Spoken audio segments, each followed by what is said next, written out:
po, Lolo. Magandang araw naman. Narito po ako ngayon upang humihingi po ng pahintulot sa inyo na kung pwede po mag-interview po ako dahil nalaman ko po na nasa edad na po kayo ng mataas na edad po sa ngayon. Parang na sa pagkakaalam ko po, parang yung edad po ninyo is naranasan nyo na po na mas marami na po kayong naranasan patungkol sa martial law.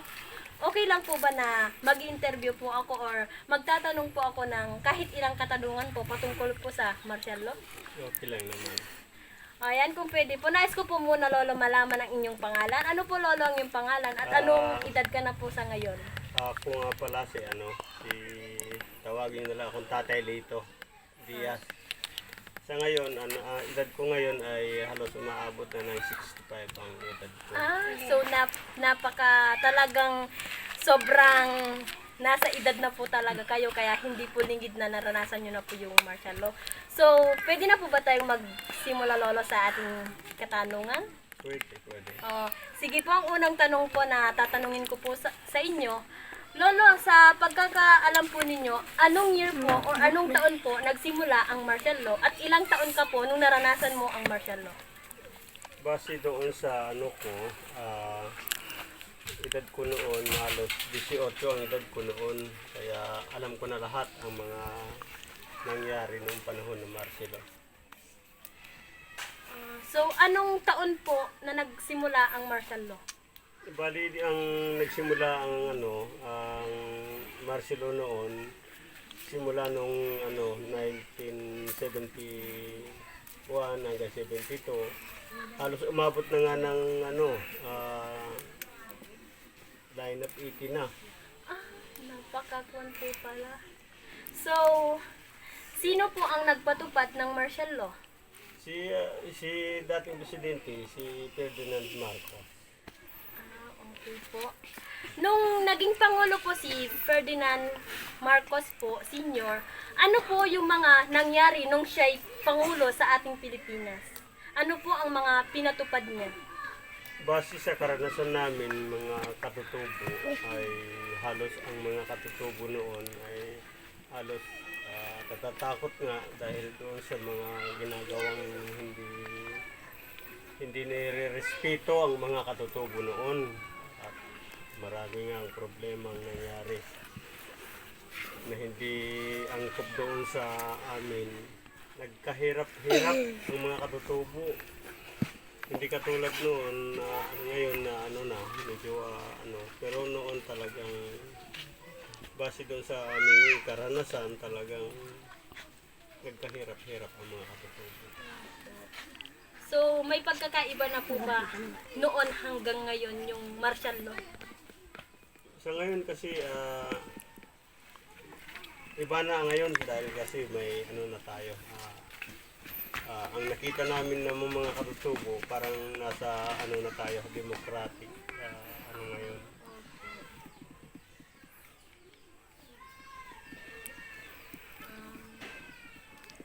Maraming salamat po, Lolo, sa binigay niyong oras para malaman ko po patungkol sa martial law. Thank you po, Lolo. Hello po, once again, I am Marion E. Gutierrez from AB Polsai 1B.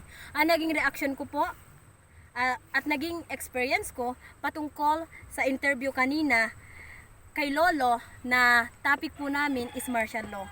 Ang naging experience ko po or reaction ko is napakasaya kasi kahit na ako'y kabataan pa lang, binigyan ako or pinahintulutan ako ni Lolo na ma-interview ko siya or matanong ko siya sa ganung bagay, lalo na patungkol sa martial law. At ang natutunan ko sa interview kanina na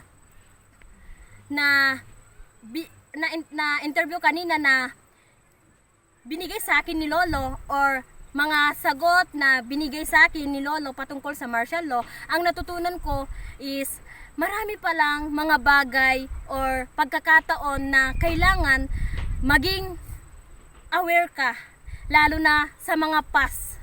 Dahil ang buhay po pala dati, lalo na sa panahon ng martial law, ay napakahirap. Lalo na sa buhay naming mga katutubo. lalo na sa buhay ng aming mga ninuno. Napakahirap po pala. Kaya sa pagkakataong ito, sa oras na ito, or kanina na nag-interview ako kay Lolo, mas napalawak pa ang kaalaman ko kung paano ko po pala malaman ang mga bagay-bagay or mga past na nangyari sa buhay naming mga katutubo at sa buhay ng aking mga ninuno. Natutunan ko po kung paano po kahirap ang buhay nila, lalo na sa panahon ng martial law. Natutunan ko kung paano sila magtago sa mga bundok, sa liblib na lugar. Natutunan ko kung paano sila mamuhay ayon sa katakot-takot. Kaya ang naging realization ko habang nagsasalita kanina si Lolo sa interview na ginawa ko sa kanya na pinamagatang martial law or patungkol sa martial law, is ang naging realization ko, dapat po pala maging aware ako. Maging aware ka sa mga bagay-bagay, past man yan o present. Hindi mo titignan kung present siya. Hindi mo titignan kung past siya. Kailangan po pala mag-focus ka or tignan mo kung ano yung situation mo bilang isang tao. As a Dominicano student, kabataang estudyante, parang na-realize ko po pala na hindi porket mag-aaral ka na, is hayaan mo na ang mga nakadisnan mong buhay. Na-realize ko po kanina habang nagsasalita si Lolo na kailangan po pala maging aware ako. Malaman ko kung ano yung mga nangyari sa amin bago sa ngayon. Ang naging impact po ng martial law sa buhay namin mga katutubo noon at ngayon, sa kwento po kanina ni Lolo, dahil napatunayan po sa akin ni Lolo na sa edad po niyang 18, umabot po sa ng 60 plus. Kaya parang na-realize ko po talaga sa sinabi ni Lolo na marami po siyang alam patungkol sa martial law. Nalaman ko po at na-realize ko po kung paano ko tignan ang buhay namin noon, ang buhay po nila noon at buhay namin sa ngayon. Marami pong pagbabago dahil sa ngayon po, ang sabi po ni Lolo, bit-bit pa po namin ang mga nakadisnan nila sa ngayon, ay noon at ngayon, sa mga pinatupad ng martial law. Kaya bilang isang kabataan po na mag-aaral, is ang tanging realization ko po or tanging bit-bit ko or natutunan ko is kailangan po pala maging aware ako sa mga bagay-bagay, lalo na po pasman yan. Kailangan ko pong malaman kung ano yan. Yun lamang po. Maraming salamat po.